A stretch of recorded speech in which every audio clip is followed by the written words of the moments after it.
1971 সালে মুক্তিযুদ্ধের সময় নারীদের অবদান কী ছিল? অথবা 71-এ নারীদের অবদান আলোচনা কর। উত্তর: ভূমিকা। বর্তমানে আমরা যে স্বাধীন দেশে বসবাস করছি, স্বাধীনভাবে চলাফেরা করছি, মাতৃভাষায় কথা বলছি, তা আগে এমন ছিল না বা হঠাৎ করে আমাদের দেশ স্বাধীন হয় নাই।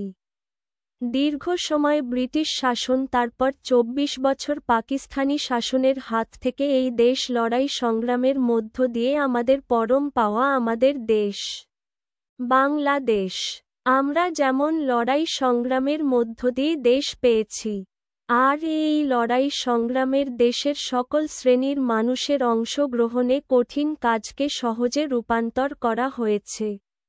1971 সালের মহান মুক্তিযুদ্ধের চূড়ান্ত লড়াইয়ে আমরা আমাদের স্বাধীন দেশ পেয়েছি, আর এই যুদ্ধে পুরুষের পাশাপাশি নারীর উল্লেখযোগ্য উপস্থিতি ছিল। মুক্তিযুদ্ধে পুরুষের পাশাপাশি নারীরাও সাহসী ভূমিকা রেখেছে। বাংলাদেশের মহান মুক্তিযুদ্ধে নারীর অবদান। আমাদের বাংলাদেশে মহান মুক্তিযুদ্ধে পুরুষের পাশাপাশি নারীরাও ছিলেন মুক্তিযুদ্ধের অন্যতম সংগঠক, গেরিলা নেত্রী ও সহযোদ্ধা। যুদ্ধের সময় নারীরা একদিকে যেমন আহতদের সেবা করেছেন, অন্যদিকে মুক্তিবাহিনীর বিভিন্ন তথ্য আদান প্রদান করতে গিয়ে ধর্ষিত হয়েছেন, নির্যাতিত হয়েছেন।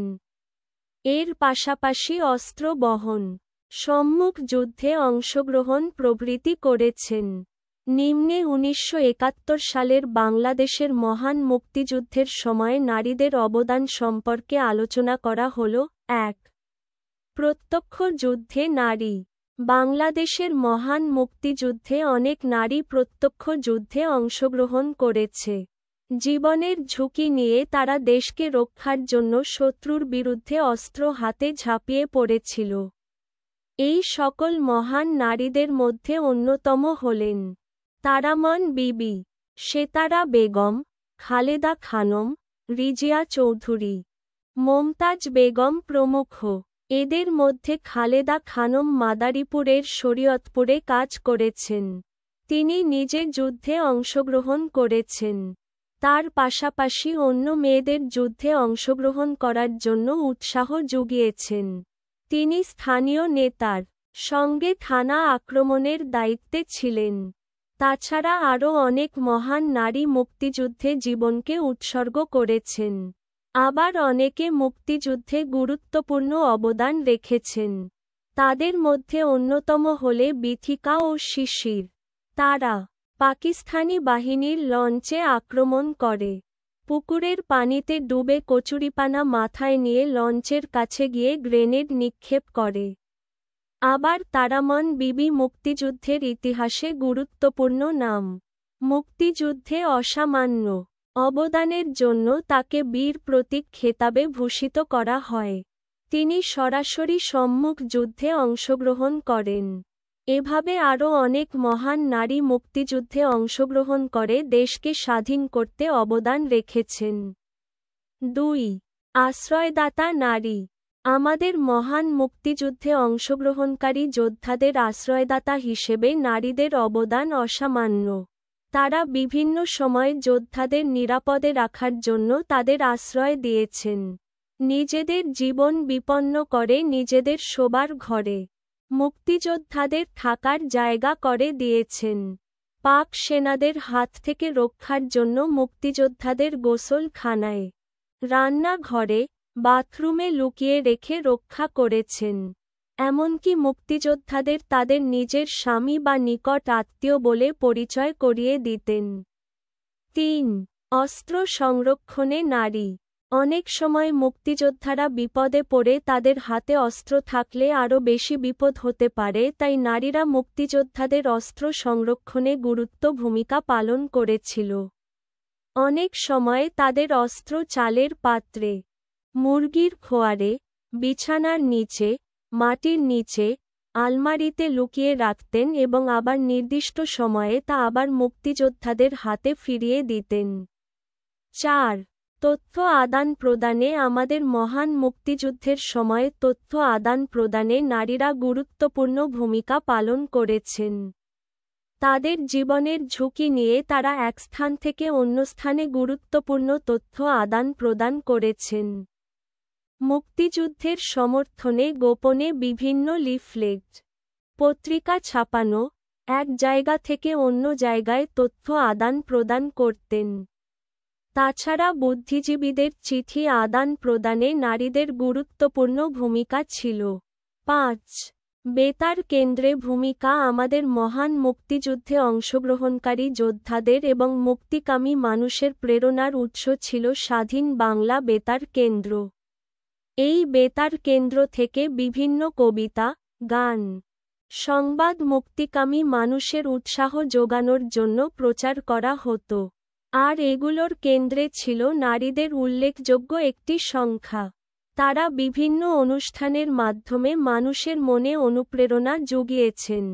৬. প্রবাসী সরকারি নারী। আমাদের দেশের মুক্তিযুদ্ধের সময়ে বিদেশিদের সমর্থন আদায়ে প্রবাসী সরকার গুরুত্বপূর্ণ ভূমিকা পালন করে। এই প্রবাসী সরকার ১৯৭১ সালের ১০ই এপ্রিল ভারতের আগরতলায় গঠিত হয়।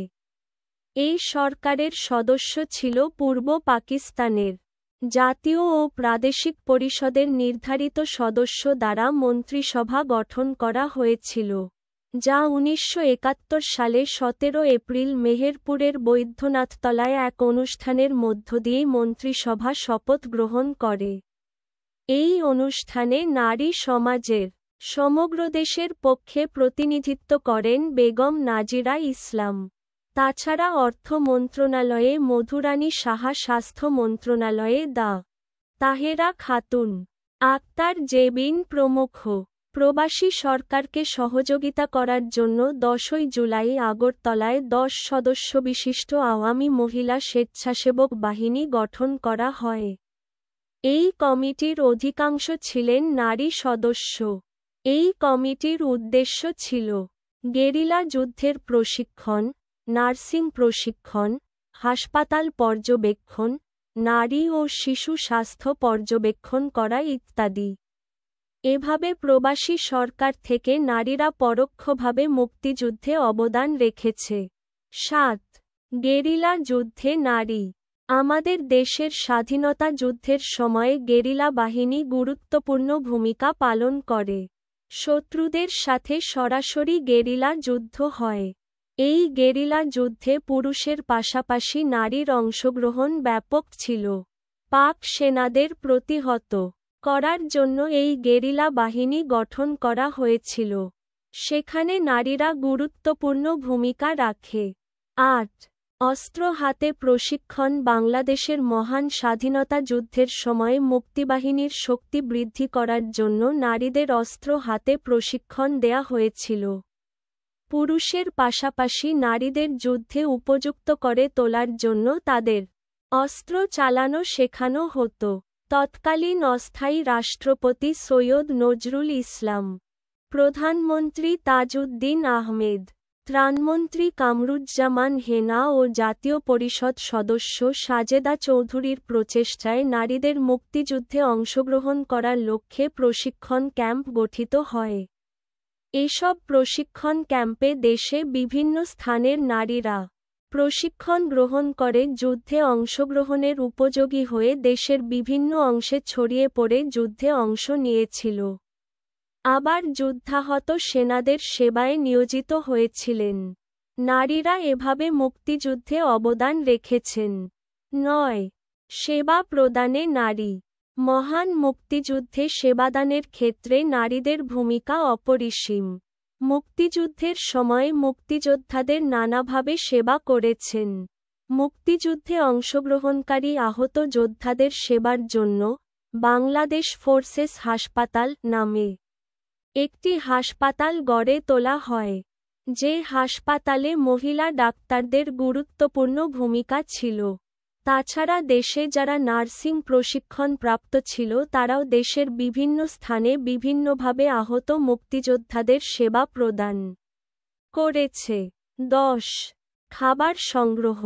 মুক্তিযুদ্ধে অংশগ্রহণকারী মুক্তিযোদ্ধাদের খাবার সংগ্রহে নারী সমাজের গুরুত্বপূর্ণ ভূমিকা ছিল। আমাদের নারী সমাজ যেভাবে পেরেছে তারা সেইভাবে খাবার দ্বারা সাহায্য করেছে। শুকনো খাবার, চিড়া, মুড়ি, ভাত ইত্যাদি খাদ্য নারীরা মুক্তিযোদ্ধাদের সরবরাহ করেছিল। 11 কূটনৈতিক দায়িত্বে নারী। বাংলাদেশের মহান স্বাধীনতা যুদ্ধের বাইরের দেশের সমর্থন আদায়ের জন্য কূটনৈতিক তৎপরতা ছিল অন্যতম। কেননা বিশ্ববাসীর সমর্থন গুরুত্বপূর্ণ ছিল। এর জন্য প্রবাসী নারী সমাজ ও দেশি বিদেশি বিভিন্ন সংগঠন এগিয়ে এসেছিল। 1971 সালে ভারতের নারী ফেডারেশনের সহযোগিতায় বাংলাদেশ মহিলা পরিষদের তৎকালীন সম্পাদিকা মালেকা বেগম, মতিয়া চৌধুরী, মমতাজ বেগম মুক্তিযুদ্ধে গণহত্যা, নারী নির্যাতন, পাশবিকতা ইত্যাদি বিষয়ে সমগ্র ভারতে প্রচার করেছিলেন, যা বাইরের দেশের সমর্থন আদায়ে গুরুত্বপূর্ণ ছিল। উপসংহার: পরিশেষে বলা হয় যে, আমাদের দেশের মহান মুক্তিযুদ্ধে পুরুষের পাশাপাশি নারীদের অংশগ্রহণ ছিল উল্লেখযোগ্য। পুরুষের সহযোদ্ধা হিসেবে নারীর অংশগ্রহণ যেমন আমাদের স্বাধীনতাকে ত্বরান্বিত করেছে তার পাশাপাশি পুরুষ যোদ্ধাদের উৎসাহ জুগিয়েছে। নারীরা যুদ্ধে অংশগ্রহণের পাশাপাশি যুদ্ধে অংশগ্রহণকারী যোদ্ধাদের সেবা যত্ন দিয়ে গেছেন, যা ইতিহাসে অমর হয়ে আছে। আর এভাবেই আমাদের নারী সমাজ বাংলাদেশের স্বাধীনতার একটি অংশ হয়ে আছেন।